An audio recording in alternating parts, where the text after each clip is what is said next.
Marketing సిరీస్‌లో day 2లో part 2 morning చెప్పిన వీడియోలో ఇన్వెస్టింగ్ అంటే ఏంటో చెప్పా. లాంగ్ అవ్వడం 2 పార్ట్స్ చేశా. ఈ వీడియోలో ట్రేడింగ్ అంటే ఏంటో చూద్దాం. ట్రేడింగ్ అంటే బెట్టింగ్‌లా ఉంటది. But loss అవ్వం. గెయిన్ అవుతాం.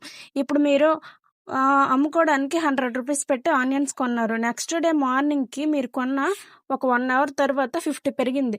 మీరు 150కి అమ్ముకుంటే 50 లాభం. సేమ్ అంతే. మీరు రిలయన్స్ కంపెనీలో షేర్ 2500కి కొన్నారు. అదే రోజు 20 పెరిగింది. 2520కి అమ్మారు. 20 ప్రాఫిట్ వస్తది. మళ్ళీ తగ్గినప్పుడు కొనుక్కొని ఎక్కువైనప్పుడు అమ్మితే ప్రాఫిట్ వస్తాయి. అంతే ఇన్వెస్ట్ అంటే మీరు ఇన్వెస్ట్‌మెంట్ చేసి వెయిట్ చేస్తారు ఫ్యూచర్‌లో బావుంటుంది అని.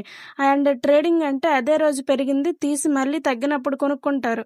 అర్థమైంది కదా! అర్థం కాకపోతే కామెంట్ చేయండి. ఇంకా క్లారిటీగా చెప్తా.